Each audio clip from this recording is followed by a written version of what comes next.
Yaakov Avinu is going to find a wife, goes to the well, sees Rachel, wants to marry her, makes a deal with Lavan. He gets tricked. He ends up marrying Leah, and the Shvatim are born. And then towards the end of the parsha, Yaakov Avinu is leaving Lavan on his way back to Eretz Yisrael. And the story where Yaakov thought that he was marrying Rachel, and turns out the next morning he figures out that it was Leah, goes to Lavan, why did you trick me? Lavan says, well, the normal way is to first marry off the older daughter than the younger daughter, which it's brought down in halacha that that's the way things should go. And it's not a simple thing at all for a younger daughter to get married before her older sister.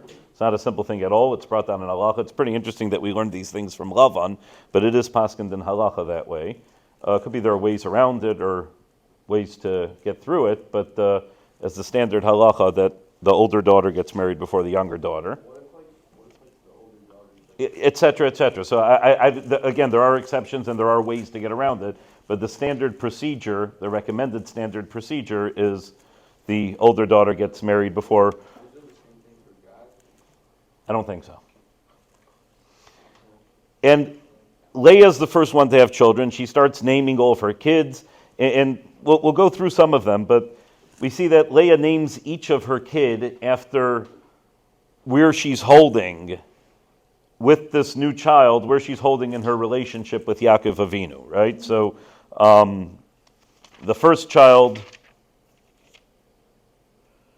Hira Hashem ba'ani, Hashem saw that I'm afflicted, and now my husband's going to love me.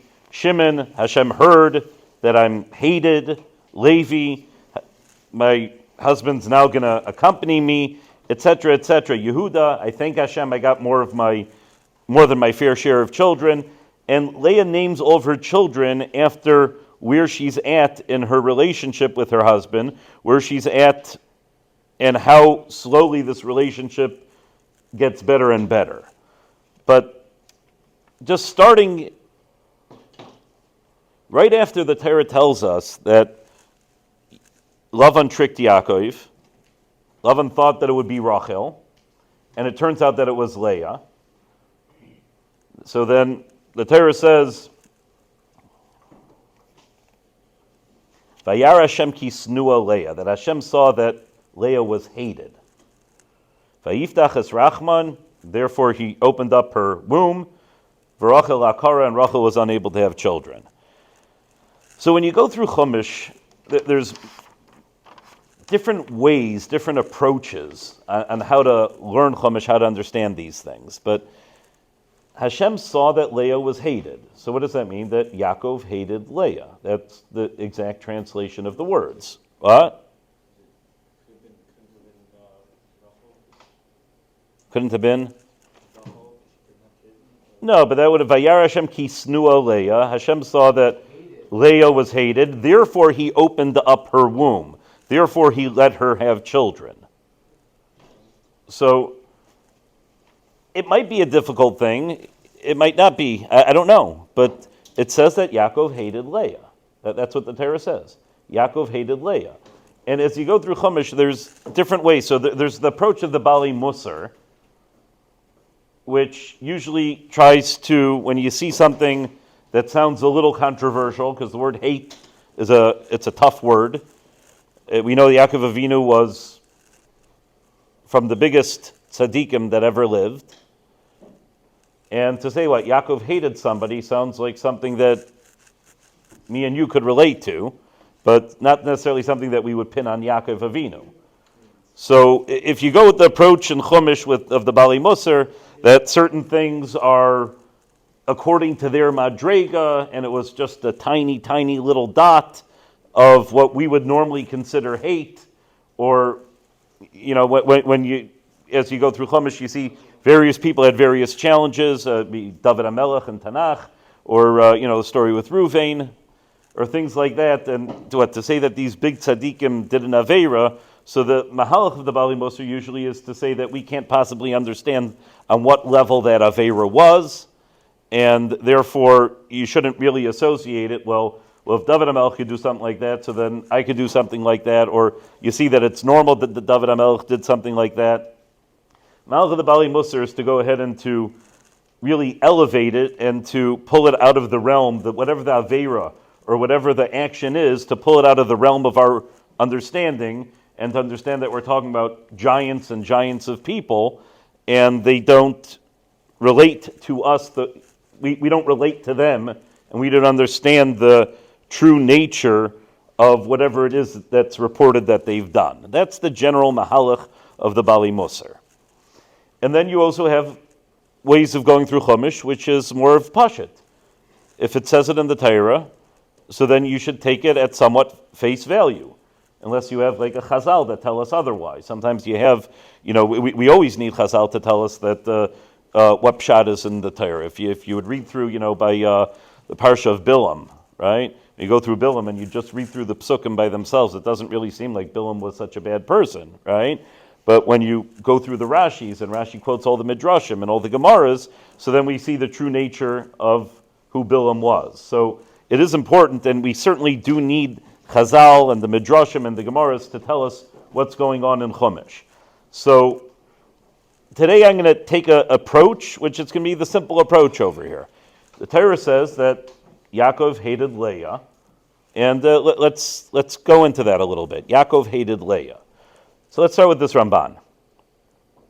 Hine Leah loy rimasa ba'choisa. Hine Leah ramsa ba'choisa gam b'Yaakov. Leah cheated out her sister, and she cheated Yaakov. Now, ki im noimar, if you're going to say, well, she didn't really have a choice, shenoga kavod ba'avia, her father told her this is what she did, and she has to honor her father. She'achazba, that her father took hold of her, v'ichnisa elav, and brought Leah into the chuppah with Yaakov Avinu. Val tamir boy, and she can't go ahead and rebel against her father. Her father told her, this is what you're doing, and a person has to listen to their father. But still, she could have whispered it, she could have hinted, she could have done something. She didn't have to play along so well. Okay, her father said, you go stand here under the chuppah, you're going to get married. But somewhere between then and, I don't know, the nighttime when Yaakov and Leah lived together, she could have said something or done something to tip him off. Afki hoisa misnakeres kol alayla. Leah played along with the act the entire night. She played along with the act that she's really Rachel the entire night. Lehi kira achara isa babaykir. And Yaakov Avinu didn't know who she was, didn't know that it was really Leah until the next morning. So even if Lavan dragged his daughter into the chuppah and said, this is what you're doing, but there was some alone time afterwards. And Leah certainly had the ability, the possibility to say, okay, I'm really sorry, this is what happened. Or to just tip him off and say, hey, I'm not who you think I am. I'm not Rachel, I'm Leah. L'chein sana Yaakov, and that's why Yaakov Avinu hated her. She pretended to be Rachel. She cheated him. Yaakov Avinu thought he was marrying Rachel, and Leah went along with it, and she presented herself as somebody that she wasn't.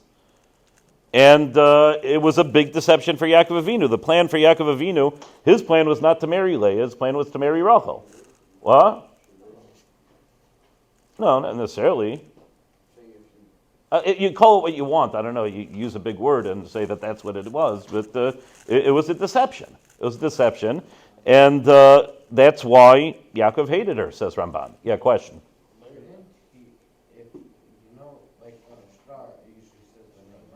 Who? Usually by like the chuppah they say like the name. Sure, yeah, in the ksuba and stuff like that. Yeah, so they miswrote the names. So if you write Rachel, let's say, It doesn't invalidate the marriage. It means that you need a good ksuba.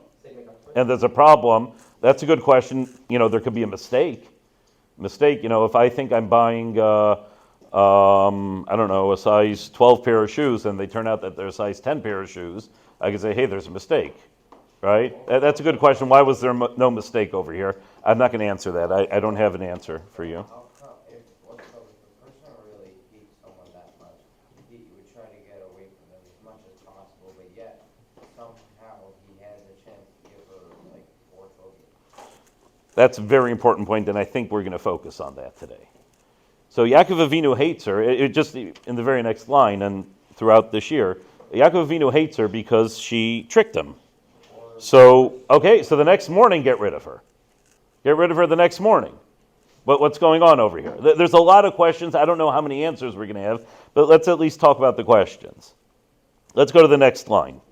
Velikim Yedea, and Hashem knew, that Leah, why did she go along with this, right? She didn't go along with this because she wanted a great husband or Yaakov Avinu, or she liked him, or she thought he was, that she wanted to marry a tzaddik.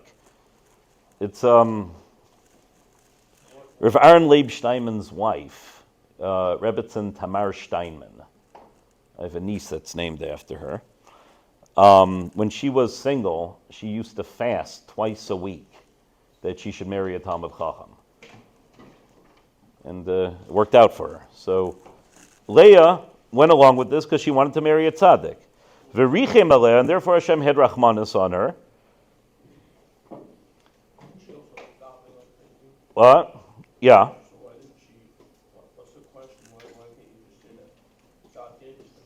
Yeah, well, that's exactly what we're saying. That's exactly it. And kivan shera Yaakov ma'isem sherimasa leah ba'choisa, and once Yaakov Avinu saw what happened over here, that he had been tricked, nasan daite legarsha, he actually thought exactly what Shalom just said. He thought, I should divorce this woman. What, she tricked me? This isn't going to work. V'kivan shepakta kadosh baruch hu babanim, but since Hashem gave her children, Omar, he said like this, Li'iman shel elu ani megarish, I'm going to divorce the mother of my children? So Yaakov Avinu, Leah's intentions were, I want to be married to a tzaddik. Yaakov Avinu, after he saw he was deceived, he said, well, I have to divorce this lady. And then he backed down from it because he said, I'm not going to divorce the mother of my children. So practically speaking, we have a few problems over here we have to talk about, right? Well. So it seems to be that Leah became pregnant with Ruvain from the first night, and we know that from Rashi in the Torah. Rashi in the Torah says is that Ruvain is a product of Yaakov Avinu's first zera. So Leah became pregnant that night with Ruvain. So that she became, now the Gemara Nadarim says actually that if you have in mind to divorce your wife, you're not allowed to live with her. So there's a bunch of things. If you're in a fight with her, if you hate her, there's a bunch of things. Or also, even if it's a woman that you plan on divorcing, even if you're not divorcing her because of a fight, let's say you have to divorce her for some other type of a reason, but you're not allowed to live with her. So that could be a problem. So at least the first night, Yaakov Avinu was legitimate because Yaakov Avinu didn't even know who she was, right? But certainly moving on, if he has in mind to divorce her, how could he live with her? And the Ramban says, Li'iman shel elu, that the mother of my children. So it seems to be that maybe that Yaakov Avinu, even after Ruvain, Yaakov Avinu still had in mind to divorce her. And then after at least 2 children came, he changed his mind and said, I'm not going to divorce the mother of my children. But if he still had in mind to divorce her after Ruvain, how could he continue living with her? I think that's a very, very big problem. The only answer I could have is that Chazal tell us that each Shevet was born with a twin sister. So maybe when the Ramban says, or when Yaakov Avinu said, Li'iman shel elu ani megarish, am I going to divorce the mother of my children? He wasn't referring to Ruvain Shimon, he was referring to Ruvain and his twin sister. And then once they were born, he said, okay, I'm not going to do it anymore, I'm going to stick with her. And then by the time that Shimon was conceived, that was not conceived with Yaakov Avinu under the mindset that he was going to divorce her. That seems to be the only answer I could have for this. Otherwise, it would have been usher for Yaakov Avinu to continue the marriage, to live with his wife, if he has in mind to divorce her. What? You have a question? No. Oh, okay. Okay, so that's Ramban's first pshat. The Yaakov Avinu hated Leah because he deceived her. And Yaakov Avinu decided to stick with her because I'm not going to divorce the mother of my children. Why can't you say that Yaakov he very hated the fact that he doesn't necessarily mean that he hated her. Okay. He snua Leah, that Leah was hated. Just translating the words. Vayar Kim, Hashem saw, he snua Leah. Vayar Hashem, he snua Leah. That Leah was hated. And we're trying to figure out why, because generally speaking, especially at tzaddik, shouldn't be hating people if it's baseless. Say that he might be. We are going to offer an alternative shot. The Ramban's going to say an alternative shot right now. This might help. The Yesha, I remember there are those that say this is the third piece. Kishtayim nashim. When you have two wives, sha'achas ahuva ma'oid, one of them is very loved, tikra hashniya snua kenegda. The second wife, even if she's not hated, she's called hated. So if you have one that you love, so then the second one, it doesn't necessarily mean that you hate her, but in comparison to the first one that you love very much, and you don't have those feelings of intense love towards the second one like you have to the first one, so therefore the appropriate way to, or the typical way to call the second relationship would be hated. So the Ramban's second shot, V'yeshayim, is that it says Vayar Elikim ki snua Leah, that Vayar Hashem ki snua Leah, that Hashem saw that Leah was hated, doesn't really mean that she was hated. It means she was hated in relation to Rachel, that she was loved less than Rachel. And he says that linguistically it makes sense to say that because when you're comparing one, you have the loved one, so then what's the other one? The other one's the hated one. Doesn't mean that you hate it, it just means that you don't love it as much as the one that you really love. Okay, that's the Ramban. Now, this next piece over here, I brought down a piece of Rav Hirsch, and since I didn't want to type it up from my Chumash, I have the blue English Rav Hirsch Chumash. I looked for it online so I could be able to just, copy and paste what I needed to. And I could only find online the German one. Rav Hirsch originally wrote his Pirush and Chumash in German, in Deutsch, and it was translated into English. That's the blue set of Rav Hirsch Chumashim we have. And then even that black set of Rav Hirsch Chumashim in Hebrew, that's actually a translation from the English.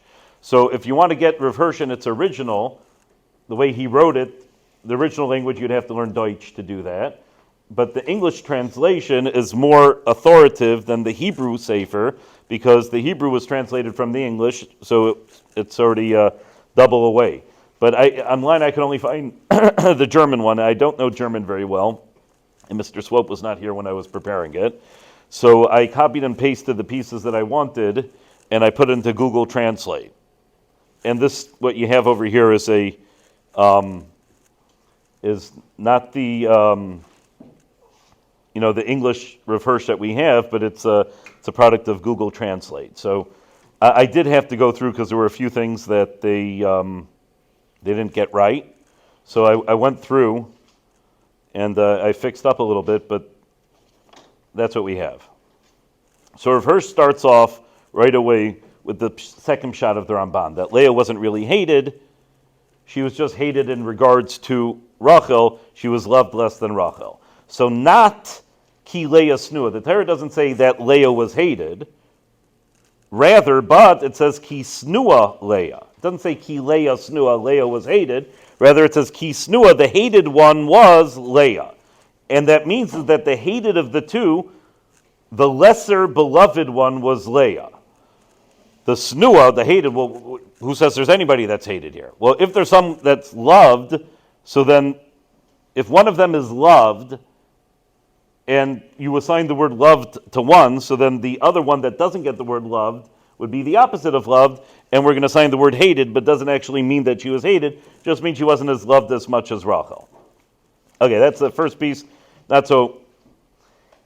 Rav Hirsch says it's deeply significant that the actual core of the Jewish people does not have the one for mother who Yaakov was chosen initially according to her beauty. But on the contrary, that Hashem allowed the mother, Leah, the one that felt neglected, to be the one that was the chief progenitor, did I pronounce that right? Of the Shvatim, of the Jewish people. Meaning the vast majority of Klal Yisrael is coming from Bnei Leah. Vast majority. But most of Klal Yisrael, Leah has a vast majority over any of the other ones. So it's interesting, right? So if Rachel was the one that was chosen, Rachel was the favorite, right? Leah is the one that tricked Yaakov, was less loved. Yaakov was not interested in marrying her. And yet we see that how did this work out? It worked out that most of the Shvatim came from Leah. Then he continues on. The next thing is he says, if you go through the names of the children, that Leah gave the names to her children, each one of them is marking or is describing the relationship that she has with Yaakov Avinu at that point.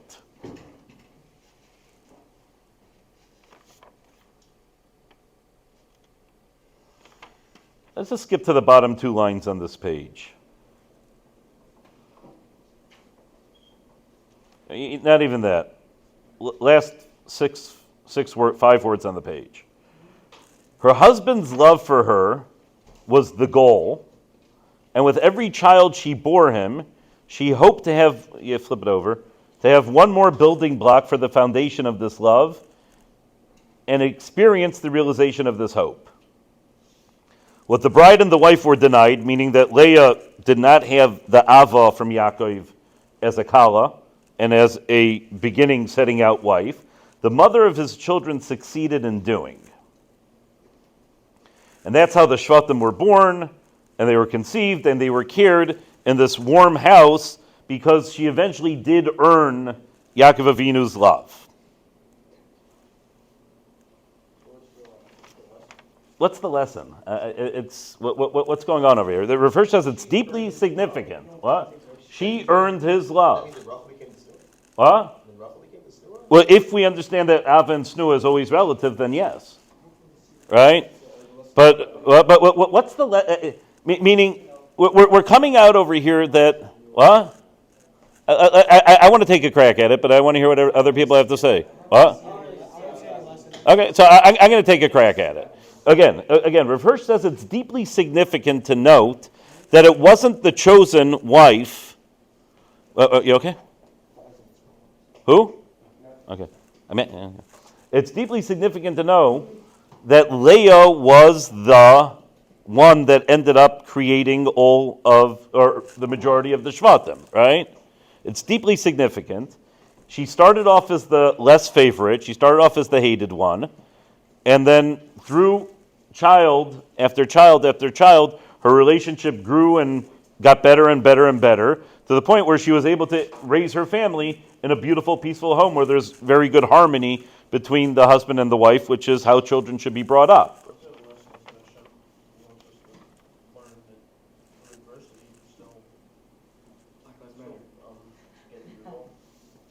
That's nice. Meaning that things start hard, but anything worthwhile, anything beautiful, anything that's going to stay forever and be eternal has to come through a lot of work. It's not just a love at first sight type of a thing.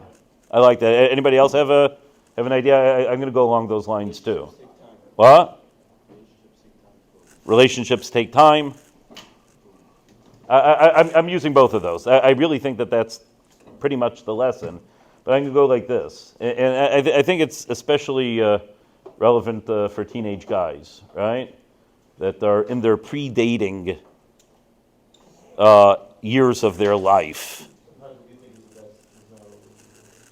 That I've had this before with a bacher. It's been a couple years since we've had this conversation, but you guys have all heard me say it because I just find it so humorous. There's a guy, and there's a relationship, and it's brewing, and it's no good. Very often I know the girl's father, and he calls me up. You say Shema together. That's right. But Rebbe, we say Shema together, right? She makes me stark. I make her stark. I'm wearing tzitzis because of her. Rebbe, like Erev Shabbos, we have this deal that like we both like turn off our phone like 20 minutes before Shabbos. Like, Rebbe, don't you understand? And I've learned from experience that to try to convince a guy out of this when he's inside of it, it's really pointless. There's no way. But what you could do is you could wait 3 to 6 months, and as an absolute rule, between 3 and 6 months, the whole thing crashes and burns and falls apart. And then afterwards, you don't want to be, the mean guy and say, I told you so. But afterwards, you could laugh about it, right? It's always like that, always like that. So why is it that way? I don't know. When I was 22, I met a girl about, I don't remember, 9, 11 times, and we decided to get married. I think she asked me. No. And I don't know, I'm married for, how many years am I married? Anybody? 19, 20 years? I don't know, I wasn't there. Right? I got a family, I got 5 kids, and hopefully it'll stay that way for another 80, 90 years. What? Ooh, yeah, no, December 30. Yeah, December 30. Yeah. All right? So why is that? Why is it that you always see these teen relationships crash and burn? As much as everybody says, Rebbe, she makes me stark, Rebbe, we say Shema together, it's comical, right? Why do they always crash and burn? And I promise you guys, they always crash and burn. They always do. They always do. I'm saying in our society, in our setting, these types of things, they always crash and burn. Right? Am I so much more smart and mature when I'm 22? When I'm 23? You guys are all pretty intelligent over here, right? Right? You're pretty intelligent. Okay. Yeah, well, let me finish my thought, and then we'll get to what you're saying, because that's exactly what we're trying to get at, right? But you're a pretty intelligent guy, and I know every day you learn more, and you grow more, and you mature more. But are you going to be an unrecognizably more mature, learned, wise, sagely person when you hit 23 than you are now at 18? Right? We hope so, but I mean, you're going to continue to grow. But, if right now it would crash and burn, why in 5 years from now is it going to be a beautiful thing that we're going to host the Sheva Brachos in Yeshiva for you for? Yes. Right? What changed? What? I think that's exactly what Rav Shimshon Hirsch is telling us about Yaakov and Leah. They were building something together. A relationship is not, hey, I just want to hang out with you because you look good. Or a relationship is not just, I want to hang out with you. What do they have in common? What do they have in common, right? A lot of people, when they're talking about, dating somebody, what do I have in common? Do we like the same music, right? Do we have similar taste in clothes? Well, I certainly hope not, right? Right? Right? Even not even man-woman relationship, even friends, just guys in yeshiva, right? We talk about, well, I have nothing in common with this guy. He likes basketball and I like volleyball, right? He likes this type of a video game and I like a different type of video game. He likes this genre of music and I like a different one. I have nothing in common with him, right? So therefore, we are not friendly. Hey, hang on. So therefore, we're not friendly. That's not what relationships are. Relationships are what you build together. You take a man, you take a woman, they have nothing in common. As much as you think, they like the same type of music and they both like roller coasters, right? That doesn't mean that they have anything in common. That's not going to be the basis for any relationship. It's what they are building together. It's what projects do they go ahead and take on and each contribute to. I'm saying what everybody's saying. What were you saying? What do you mean equal? Thank you for that piece of information. I understand. Good. Right? But that's not what the relationship is. The relationship is not that you have similar interests. It's not that you both like roller coasters or you both like the same flavored ice cream. Oh, it's a match made in heaven. They both like butter pecan. Well, you know what? I like butter pecan and my wife does not like butter pecan. Right? Butter pecan is great ice cream. Okay? Okay? Right? what Yaakov Avinu is teaching us over here, or not Yaakov Avinu, but what the Torah is teaching us over here, is that a relationship is what you build together. A relationship is taking on a project, building a family, building a home, and doing it together where everybody has what to contribute. And that's a husband-wife relationship, and that's other people relationship too. So it's not about, oh, well, I have nothing in common with him. He likes this, and I don't like that, and I don't like this, and he does like that. It's about what are you willing to build together with somebody. Now, you're right. There has to be the entry into the relationship, right? You don't marry a wife unless, you like her even at first sight, or unless it grows on you pretty quickly, right?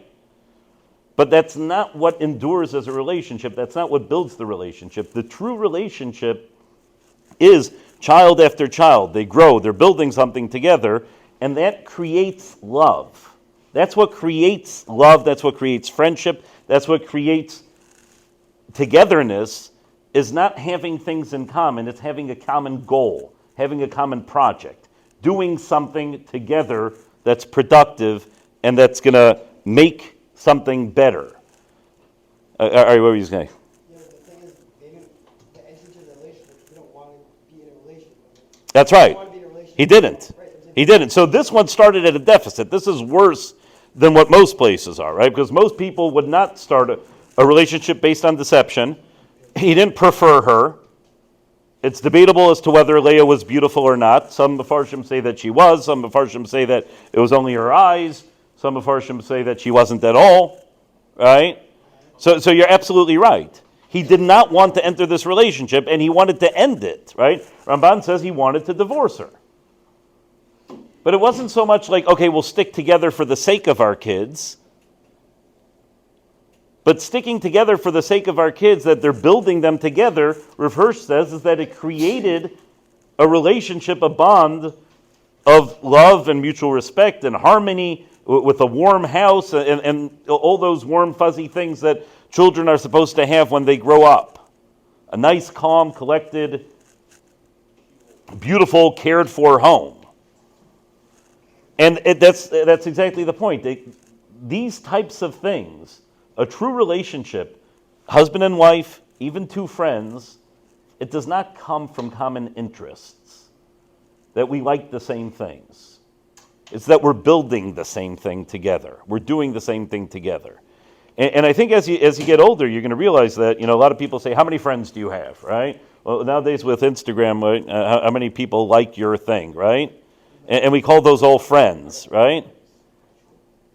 Guys, you're going to be lucky, very lucky, if at the age of 30, 40, you could turn around and say, I have one, two astounding friends. You'll be lucky to have that. I'm not talking about people that, you invite to your bar mitzvah because you need to fill up tables, right? You'd be lucky to have that. Because a friendship is people getting together and working towards something together. That's what a friendship is. That's what a relationship is. And it's, could I start practicing now?